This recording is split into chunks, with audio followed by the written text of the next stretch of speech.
Plus, uang itu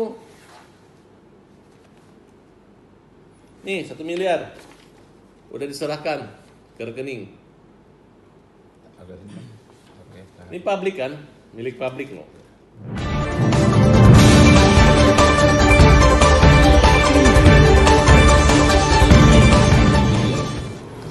Jadi syaratnya adalah mereka tiba-tiba bicara baik-baik, damai dan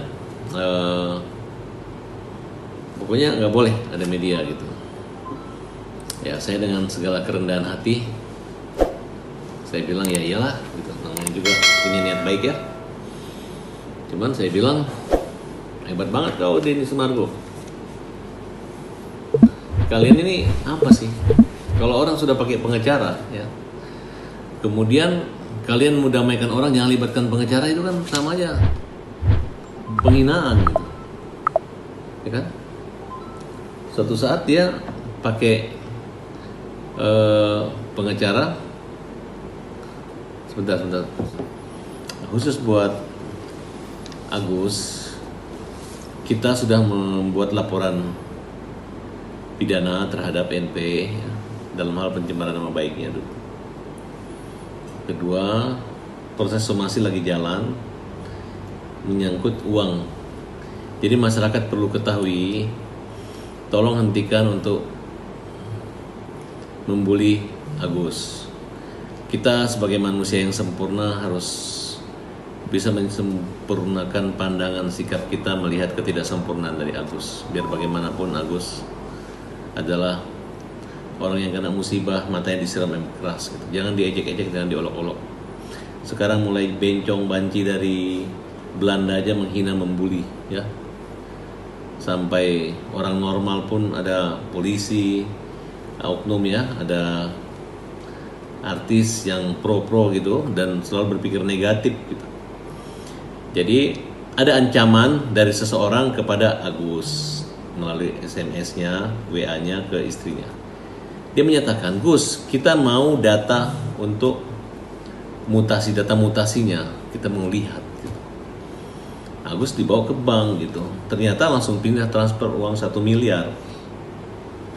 Ya, dengan cap jempolnya. Kemudian 300 ditakut-takutin, lu kalau nggak bayar, nggak transfer segala macam, nanti kamu kita laporin dinas sosial, kamu nanti viralkan gitu. Itu ancaman itu membuat Agus ketakutan. Agus kan merasa saya juga nggak melihat uang 1,5 miliar gitu. Karena awalnya juga dia tidak minta, justru kesedihan Agus ini yang dieksploitasi oleh oknum konten kreator ini. Karena konten kreator ini juga menyertakan yayasannya. Mungkin yayasannya kurang dapat uang gitu dan mungkin tidak terbuka, dan masyarakat rata-rata mengirim langsung ke orangnya gitu. Dan kami sepakat, termasuk Denny Sumargo juga mengatakan bahwa uang itu adalah hak dari Agus. Namanya donasi, sumbangan sukarela yang sifatnya tidak besar sekali. Nah, justru saya bisa pertunjukkan nih dari bulan Oktober, September, bagaimana bisa dikelola oleh Agus seperti ini gitu uangnya. Kan memang kalau lihat matanya itu nggak bisa lagi hanya operasi kelopak aja, karena matanya mengecil dan pecah gitu. Kalau untuk mengganti matanya normal di donor mata saya rasa nggak mungkin lagi ya. Jadi pemirsa dan teman-teman tahu bahwa sumbangan 1,5 miliar ini adalah bagian dari membangun badan jiwa, mental dan masa depannya, termasuk biaya hidup, rumah dan lain sebagainya. Karena kejadian begini tidak banyak gitu. Tapi banyak orang yang membantu hal seperti ini. Tidak hanya Agus, ada Icang juga, orang-orang buta yang kena musibah kalau klien itu dicolok, dicungkil matanya gitu. Kalau obatnya paling 200-300 juta. Tapi kan dari awal kan tidak ada batasan. Dan tolong juga stop untuk sumbangan Agus di rekening yayasan gitu. Karena sampai tadi malam dia masih ingin menggunakan uang itu dengan WA segala macam. Tapi saya sudah mengatakan Agus kembali aja ke rumah sakit Cipto ya. Kemudian kamu pakai yang normal, yang biasa aja. Karena bagi kita yang namanya orang hemat itu kan bagus. Dia juga menyadari ya, masalah memanfaatkan keuangan itu kan, lu jangan tanya-tanya masalah rekening ini sama orang buta. Orang dia nggak ngelihat apa-apa, istrinya masih anak kecil ya, temani nggak apa-apa, tapi temani tiba-tiba uangnya langsung lari ke rekening lo, ya kita nggak tahu ya. Itu yang kita mau tanyakan, kenapa uang itu bisa beralih. Dan kita udah melihat bukti-buktinya bahwa memang dengan cara-cara ancaman gitu. Nah sekarang menjadi pertanyaan, ada nggak legal standing daripada Nopi untuk menguasai uang itu? Ada nggak amanah dari orang yang menyumbang untuk melalui Nopi? Kalau melalui Nopi, kenapa nggak langsung ke rekening yayasannya gitu? Kenapa nggak terang-terangan dilarang menyumbang buat Mata Agus melalui rekeningnya Agus? Cukup rekening yayasan, yayasan orang gila atau yayasan anak kecil itu terserah. Itu nggak jadi urusan kita. Yang menjadi urusan kita ketika uang itu sudah terkumpul 1,4 miliar lebih, kemudian uang itu di yayasan tersebut, dan ini menjadi viral karena kami tidak melihat bahwa adanya upaya pencegahan, mengklarifikasi, meluruskan, menjaga mental maupun fisikis daripada Agus yang dilakukan oleh NT ya, terhadap perkara ini malah dibiarkan gitu. Malah dibuat orang kayak berkutinju gitu. Nah, di sini saya sangat kecewa sekali. Ada kok pekerja sosial seperti ini tapi tidak sosial. Nah, di sini sampai Agus tadi nelpon dan dia mau bunuh diri, suami istri mau bunuh diri gitu. Dia nggak tega melihat saya dibully. Saya bilang, kamu nggak usah pikiran saya. Saya di Indonesia dikenal saya punya kalimat pemikiran itu nggak aneh-aneh gitu. Justru orang yang menilai aneh itu adalah orang yang aneh gitu. Coba saya mau tantang sama masyarakat Indonesia, cara berpikir dan berkomunikasi idealisme Farhad Abbas itu yang kalian bilang yang nggak benar yang mana? Hampir semua kalimat-kalimat saya benar dan dipuji. Dan menurut saya hanya orang-orang cerdas saja mengerti dan paham. Kenapa Farhad Abbas ada di sini? Kenapa? Karena ada kebenaran dan ada ketidakadilan yang saya lihat, yang harus saya luruskan. Pertanyaannya, apa legal standing daripada Nopi ataupun yayasannya untuk menguasai uang Agus? Saya mau lihat bagaimana perjanjian awalnya, bagaimana anggaran dasar rumah tangga yayasannya. Saya mau lihat apakah ada dapat kuasa atau mandat. Kalau dia mengatakan donatur menyuruh kami menarik kembali, donatur mana? Donatur siapa yang menyuruh kembali? Ya, ini lagi dikaji pasal penipuan. Ya, apa maksudnya? Berarti ke Agus digunakan sebagai alat untuk mencari uang, dipasang nomor rekeningnya, kemudian dipermalukan, dihujat, dibully, diejek. Seolah-olah uang 1,5 miliar nggak pakai berobat BPJS, saya orang marah. Harusnya kalian bersyukur. Orang bisa menggunakan fasilitas layanan yang disiapkan oleh negara, yang namanya BPJS, Badan Penyelenggara Jaminan Sosial. Nah, kalau uangnya lebih, ya nggak apa-apa. Kalau memang yayasannya merasa saya membantu awalnya, ya siapa yang datangin? Siapa yang datangin gitu? Ada ancaman WA-nya ya, saya bacakan sedikit.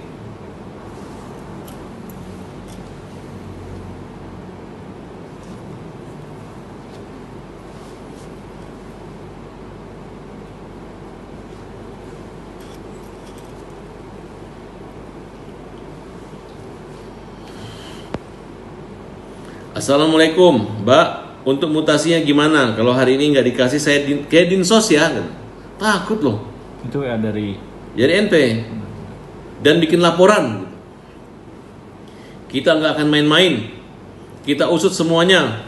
Kita hanya mau lihat mutasi buat laporan. Loh, udah keluar kok 1,3 miliar, bukan lihat doang. Kita udah ditanyain, siapa yang nanyain? Karena viral kemana-mana, siapa yang bikin viral? Siapa yang pergi posting-posting, siapa?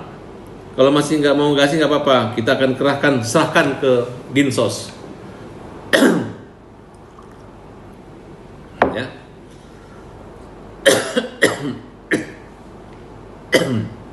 Dan Wulan maupun Wawa, non Miftahul Miftan yang itu Wawa ya.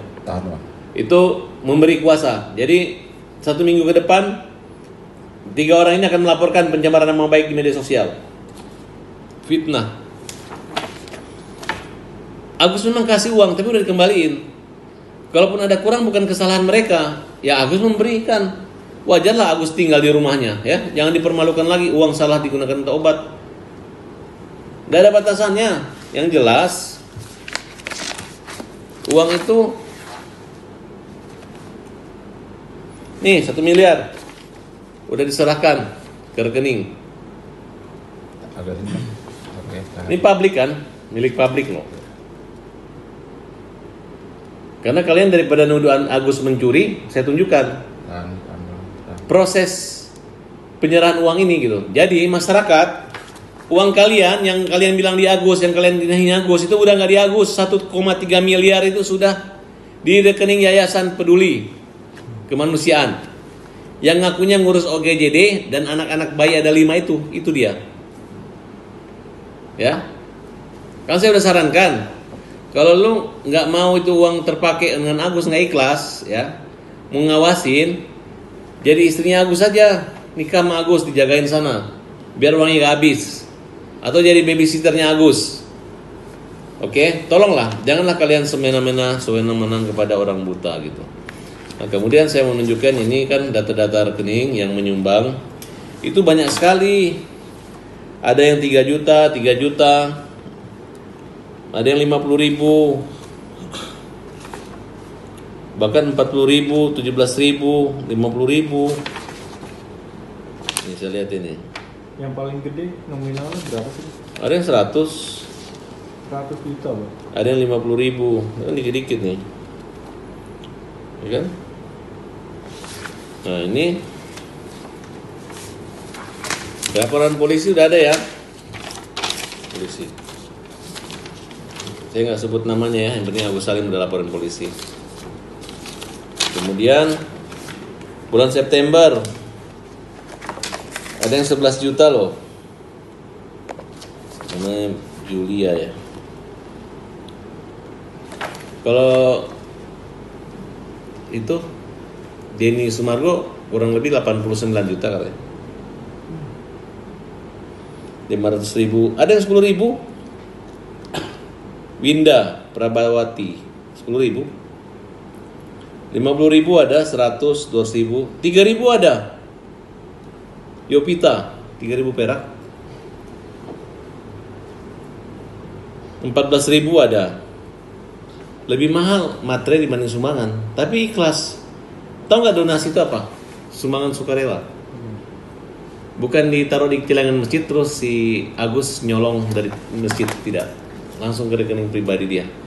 Dan ini disampaikan oleh orang-orang siapanya. Dan itu berlaku seumur hidup. Nggak ada namanya dinas sosial. Selama Agus tidak minta-minta, dia dikasih itu haknya, hak pribadi orang. Kalau KPK membatasi di bawah 2 juta ya. Ya kalau Agus ini pejabat, lebih 2 juta diambil KPK sisanya, setor buat negara. Nah, tapi ini kalau cuma di bawah 100.000 itu nama sedekah. Ya jadi masjid, orang buta, orang cacat, anak yatim, janda-janda siap, dan itu halal, baik secara agama maupun secara undang-undang. Jadi jangan permalukan. Justru saya melihat, saya mau teliti dulu, apa kaitan Yayasan OGJD dan anak kecil ini untuk mengurus Agus? Apakah dia punya dasar untuk mengumpulkan dana untuk Agus masuk ke yayasan dia gitu? Karena dia mengait-kaitkan di WA-nya dia tadi mengatakan bahwa aku tidak mau dikait-kaitkan, berarti kan nggak ada kaitkan, sehingga dia ingin melepas. Tapi yang terjadi, dana itu kembali ke rekening yayasan dan dikuasai oleh pemilik yayasan. Nah, sampai saat ini pemilik yayasan tidak pernah melindungi dan membela Agus yang lagi buta, dan menyatakan saya nggak tahan lagi katanya. Ya, ketika dia bilang Agus nggak butuh uang, dia ejek. Ini buat makan, buat enggak. Maksudnya, kalau saya sih berpikir itu uang Agus, udah resmi dan sah itu uang Agus. Siapa yang ambil itu uang itu maling, siapa yang ambil uang itu pencuri. Nah, kalaupun ada orang-orang yang menyatakan tarik lagi, saya kan untuk mengobatin ya, berarti dia mendukung orang yang lagi terprovokasi gitu. Sedangkan orang yang memprovokator itu aja mengatakan bahwa ini boleh diberikan rumah kontrakan, rumah supaya mendapat penghasilan. Tiba-tiba dirubah untuk obat, ya kan? Betul nggak? Dan catatan, Agus sampai saat ini belum sembuh, masih berobat, belum ada operasi besar. Walaupun kembali ke rumah sakit Cipto nanti, tetap aja dia butuh biaya operasional dan lain sebagainya gitu. Mungkin tanggungan BPJS sampai kapan saya belum tahu aturannya. Tapi yang jelas pihak rumah sakit yang sensitif. Yang kalian hadapi orang buta. Kalau dia salah ngomong dikit, misalnya kayak gini. Kan ketika penampilannya tiba-tiba kami mau pindah yang eksekutif, orang nggak percaya, wajar aja di sini aja, mumpung tidak ramai itu rumah sakit, bukan berarti ditolak. Nggak usah lagi rumah sakit mengatakan Masa kami menolak pasien yang mahal? Ya usah lah. Itu kan sama memperkeruh juga, semakin membuat orang benci sama Agus. Pihak rumah sakit, ini orang uangnya banyak, dibantu oleh orang se-Indonesia. Nah, kemudian dia punya hak kewarganegaraan bahwa dia ini adalah mendapatkan pelayanan karena membayar BPJS. Tolong dibantu. Jangan lagi berpolemik bahwa nggak benar, kita merasa tersinggung. Jangan. Namanya rumah sakit pelayanan harus bisa menyampaikan komunikasi yang tidak mengadu domba, komunikasi yang dingin, yang tidak mengganggu kesehatan, dampak psikis dan kenyamanan daripada pasien. Saya merasa nggak nyaman kalau ada dokter atau humas di rumah sakit sana yang menyatakan seperti itu. Memang tidak salah mereka berkata seperti itu, tapi akibat perkataanmu itu, jadi orang dianggap kita ini bohong-bohong, gitu, ya kan? Ya kalau kamu memang Agus harus dirawat dengan dibayar 1,5 miliar, ambil aja uangnya ada kok, nggak dilarang-larang kok. Tapi kalau bisa digunakan untuk Tapi kalau udah begini kan orang mungkin nggak akan nyumbang, nggak akan jadi percaya sama Agus. Tapi saya katakan nggak usah takut Gus, sampai mati pun kamu nggak akan miskin. Namanya orang buta itu nggak pernah ada mati kelaparan, walaupun tidak ada yang mendampingi nyebrang, banyak orang membantu. Nah justru ini adalah tanda-tanda ketika orang memperolok-olok orang buta, tunggu aja keruntuhan orang itu, tunggu aja kejatuhannya. Karena sayang gitu, ketika mata yang bisa melihat bukan yang membantu orang yang tidak bisa melihat, tapi justru menjatuhkan, meruntuhkan, membuat tidak ada arah daripada orang buta ini. Dan saya berdoa mudah-mudahan kita semua yang membantu dan punya peduli empati terhadap orang buta ini dapat diberi juga cahaya yang terang, dapat diberi rezeki, bisa membantu. Tidak perlu lagi dari cara-cara yayasan yang minta seperti pengemis-pengemis. Saya sarankan buat ketua yayasan, lu kalau mau jadi pekerja sosial kaya dulu, cari kerjaan dulu, baru bantu. Nggak perlu lagi minta-minta nomor rekening, minta bantuan. Tiba-tiba berantem hanya gara-gara bantuan, ya. Ini masyarakat hati-hati ya meminta bantuan sama orang-orang yang menggunakan trik-trik seperti ini. Saya minta hati-hati karena ini agak berbahaya.